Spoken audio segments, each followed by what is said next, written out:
भारत के 20 महान नेता जिन्हें भारत रत्न मिला। नंबर 20 से शुरुआत करते हैं के कामराज जी से। इन्हें 1976 में मरणोपरांत भारत रत्न दिया गया था। के कामराज जी तमिलनाडु के वो मुख्यमंत्री थे जिन्हें भारतीय राजनीति का असली किंग मेकर कहा जाता था।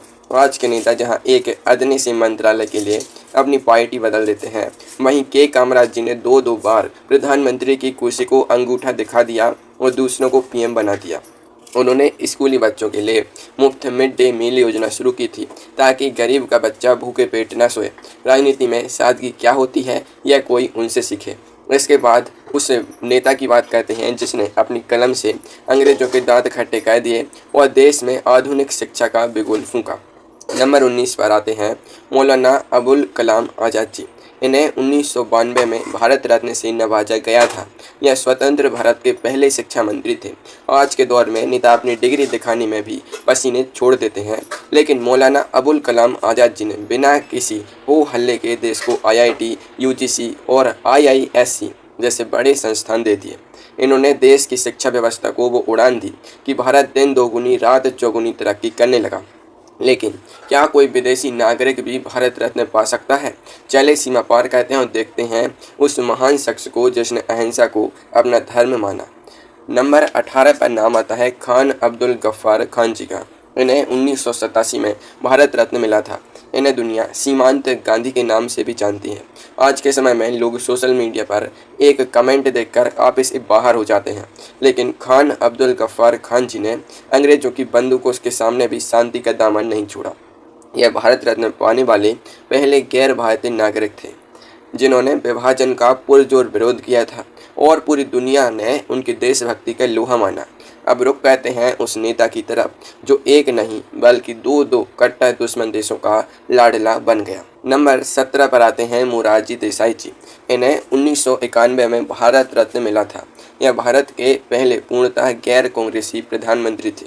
मज़ेदार बात देखिए, आज के नेता अपनी ही पार्टी के बागियों को नहीं संभाल पाते। वहीं मोरारजी देसाई जी ने भारत का भारत रत्न और पाकिस्तान का सर्वोच्च सम्मान निशान-ए-पाकिस्तान दोनों अपनी जेब में रख लिया। जैसे कहते हैं एक तीर से दो निशाने साधना। उनके सख्त नियम और अनुशासन आज भी भारतीय राजनीति में मिसाल हैं। राजनीति में जब संकट गहरा जाए और सारे रास्ते बंद हो जाएं, तब किस चाणक्य को याद किया जाता था, चले जानते हैं। नंबर 16 पर नाम है प्रणब मुखर्जी जी का। इन्हें 2019 में भारत रत्न से सम्मानित किया गया था। प्रणब मुखर्जी जी को भारतीय राजनीति का सबसे बड़ा क्राइसिस मैनेजर माना जाता था। कांग्रेस सरकार में कोई भी मुसीबत आती, प्रणब जी उसे चुटकियों में हल कर देते थे। हालांकि वो प्रधानमंत्री बनते बनते रह गए, पर राष्ट्रपति बनकर उन्होंने सबको फाइलें पढ़ना सिखा दिया। उनकी याददाश्त इतनी तेज थी कि विरोधी भी उनके सामने अपनी दाल गलते नहीं देख पाते थे। अब सीधे चलते हैं देश के उस पहले नागरिक के पास जिनकी सादगी के सामने आज के नेताओं का VIP कल्चर पानी भरता नजर आएगा। नंबर 15 पर आते हैं डॉक्टर राजेंद्र प्रसाद जी। इन्हें 1962 में भारत रत्न मिला था। यह स्वतंत्र भारत के प्रथम राष्ट्रपति और संविधान सभा के अध्यक्ष थे। आज के नेताओं को चलने के लिए 50 गाड़ियों का काफिला और लाल बत्ती चाहिए होती है, लेकिन राजेंद्र प्रसाद जी राष्ट्रपति भवन में रहने के बाद भी ट्रेन के 3rd क्लास डिब्बे में सफ़र करना पसंद करते थे। हाथ कंगन कुंवर सी क्या, उनकी ईमानदारी और विद्वता का पूरा देश कायल था। चले अब दिल्ली के लुटियंस जोन से निकलकर बिहार की उस माटी पर चलते हैं जहां से असली जननायक पैदा हुआ था। नंबर 14 पर नाम है कर्पूरी ठाकुर जी का। इन्हें साल 2024 में मरणोपरांत भारत रत्न से नवाजा गया। बिहार के 2 बार मुख्यमंत्री रहे कर्पूरी ठाकुर जी को लोग जननायक कहते थे। आज के नेता एक बार विधायक बनते ही आलीशान महल खड़े कर लेते हैं, लेकिन कर्पूरी ठाकुर जी जब मरे तो उनके बैंक खाते में कुछ 100 रुपए ही थे और घर के नाम पर एक टूटी झोपड़ी। उन्होंने पिछड़ों और वंचितों को उनका हक दिलाने के लिए ऐसी राजनीति की कि बड़े बड़े जमींदारों के कान खड़े हो गए। वे वाकई गुदड़ी के लाल थे। बिहार की माटी को नमन करने के बाद अब उत्तर प्रदेश के उन खेतों की तरफ रुख करते हैं जहां के एक नेता ने दिल्ली के सिंहासन को हिलाकर रख दिया था। नंबर 13 पर आते हैं चौधरी चरण सिंह जी। इन्हें भी साल 2024 में भारत रत्न दिया गया।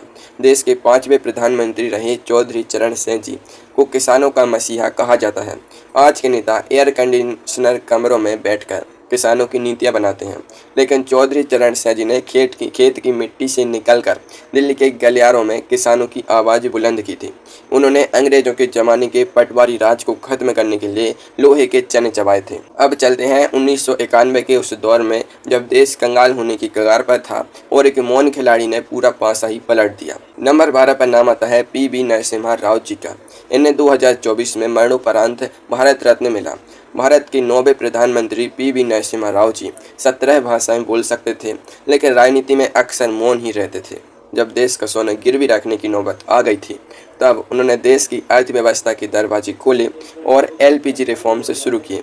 आज जो देश आर्थिक तरक्की की हवा में उड़ रहा है, उसका पूरा श्रेय नरसिम्हा राव जी की उसी खामोश रणनीति को जाता है। खामोशी के उस दौर के बाद भारतीय राजनीति में एंट्री होती है उस युवा चेहरे की, जिसने देश के युवाओं के हाथ में एक नया खिलौना थमा दिया। नंबर 11 पर आते हैं राजीव गांधी जी। इन्हें 1991 में मरणोपरांत भारत रत्न दिया गया था।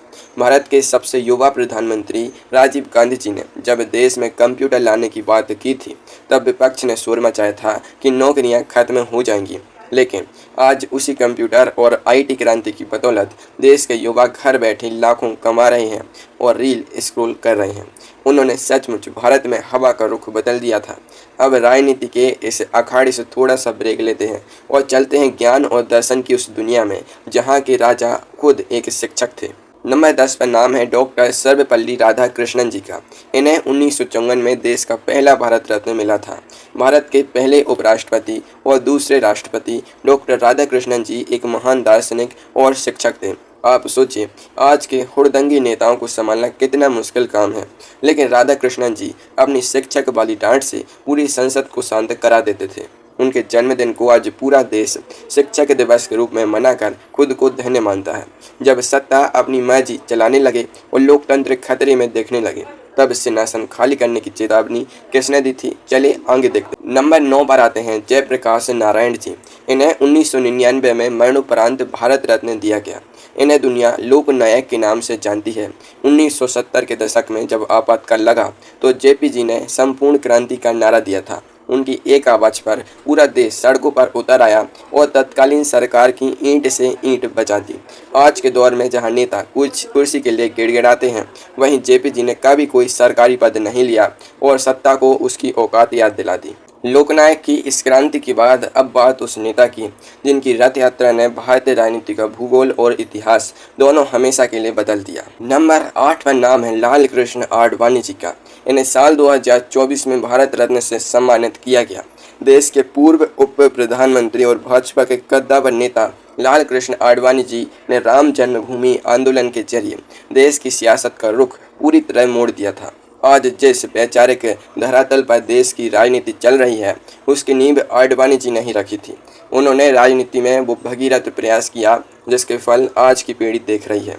इतिहास के पन्नों को थोड़ा और पीछे पलटते हैं और मिलते हैं देश के उस पहले प्रधानमंत्री से जिनके नाम के बिना आज की संसद की बहस अधूरी रहती है। नंबर 7 पर हैं जवाहरलाल नेहरू जी।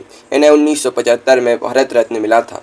भारत के पहले और सबसे लंबे समय तक रहने वाले प्रधानमंत्री नेहरू जी ने सुई से लेकर रॉकेट बनाने वाले आधुनिक भारत के उद्योगों की नींव रखी थी। आज की राजनीति में चाहे कोई उनके नाम की तारीफ करे या अपनी नाकामियों का ठीकरा उनके सिर फोड़े, लेकिन सच यही है कि उनके बिना भारत का आधुनिक ढांचा खड़ा होना नामुमकिन था। पिता के बाद अब बारी आती है उस आयरन लेडी की जिसके एक फैसले से दुश्मन देशों के पसीने छूट जाते थे। नंबर 6 पर नाम है इंदिरा गांधी जी का। इन्हें 1971 में भारत रत्न मिला था। भारत की पहली महिला प्रधानमंत्री इंदिरा गांधी जी को उनके कड़े और बेबाक फैसलों के लिए जाना जाता था। विरोधी चाहे जो कहें, लेकिन जब बात देश की सुरक्षा की आई तो उन्होंने अमेरिका की धमकियों को ठेंगा दिखा दिया और 1971 के युद्ध में पाकिस्तान के 2 टुकड़े करके नया देश बांग्लादेश बना दिया। उन्होंने दुश्मनों को ऐसे लोहे के चने चबाए कि दुनिया देखती रह गई। अब चलते हैं उस महामानव के पास जिससे नफरत करना इस देश में किसी के बस की बात नहीं है, जो सीधे आसमान से मिसाइलें लेकर आया था। नंबर 5 पर आते हैं डॉक्टर APJ अब्दुल कलाम जी। इन्हें 1997 में भारत रत्न से नवाजा गया था। देश के मिसाइल मैन और सबसे लोकप्रिय राष्ट्रपति कलाम जी ने भारत को परमाणु शक्ति संपन्न बनाने में बहुत भूमिका निभाई थी। आज के नेताओं को जहां प्रोटोकॉल और सुरक्षा का घमंड होता है, वहीं कलाम जी बिना किसी तामझाम के बच्चों के बीच जाकर बैठ जाते थे। उन्होंने राष्ट्रपति भवन की भव्यता में अपनी सादगी से 4 चांद लगा दिए थे। कलाम जी की मिसाइल जैसी रफ्तार की बात अब मिलते हैं उस छोटे कद के इंसान से जिसका हौसला देखकर पूरी दुनिया हैरान रह गई थी। नंबर 4 पर आते हैं लाल बहादुर शास्त्री जी। इन्हें 1966 में मरणोपरांत भारत रत्न दिया गया था। सादगी की जीती जागती मिसाल शास्त्री जी ने 1965 के भारत पाकिस्तान युद्ध में देश का सफल नेतृत्व किया और जय जवान जय किसान का नारा दिया। आज के नेता सरकारी गाड़ियों और बंगलों को अपनी बपौती समझ लेते हैं, लेकिन शास्त्री जी ने लोन पर कार खरीदी थी और प्रधानमंत्री बनने के बाद भी उसका कर्ज चुका रहे थे। उन्होंने सचमुच गागर में सागर भर दिया था।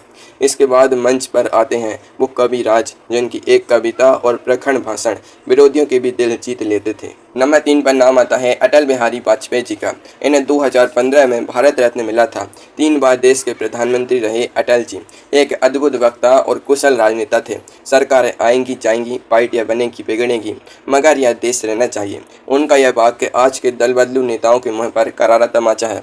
उन्होंने अमेरिका की खुफिया एजेंसियों की आंखों में धूल झोंककर पोखरण में परमाणु परीक्षण किया और पूरी दुनिया से अपनी ताकत का लोहा मनवाया। अब बात उस विद्वान की जिसने सदियों से दबे कुचले लोगों को समाज में सिर उठाकर जीने का अधिकार और कानून की ताकत दी। नंबर 2 पर आते हैं डॉक्टर भीमराव अंबेडकर जी। इन्हें 1990 में मरणोपरांत भारत रत्न दिया गया। भारतीय संविधान के निर्माता और स्वतंत्र भारत के पहले कानून मंत्री बाबा साहेब ने देश के शोषितों और वंचितों के हक के लिए लड़ाई लड़ी। आज के नेता केवल भाषण देने के लिए किताबें पढ़ते हैं, लेकिन बाबा साहब ने वो किताब लिख दी जिससे आज पूरा देश चलता है। उन्होंने अपनी कलम की ताकत से भारतीय समाज की काया पलट कर दी। और अब नंबर 1 पर है वो नाम जिसके बिना आज भारत का नक्शा देखना भी मुमकिन नहीं हो पाता। नंबर 1 पर नाम आता है सरदार वल्लभ भाई पटेल जी का। इन्हें 1991 में मरणोपरांत भारत रत्न दिया गया। आज़ाद भारत के पहले गृह मंत्री और लौह पुरुष सरदार पटेल जी ने देश की 560 से अधिक रियासतों का भारत में विलय कराया। उस समय कई राजा महाराजा अपने अलग देश का सपना देख रहे थे, लेकिन पटेल जी ने अपनी सूझबूझ और लाठी की ताकत से सबको एक झंडे के नीचे ला खड़ा किया। उन्होंने पूरे देश को एकता के अटूट सूत्र में पिरो दिया, जिसके लिए भारत हमेशा उनका ऋणी रहेगा।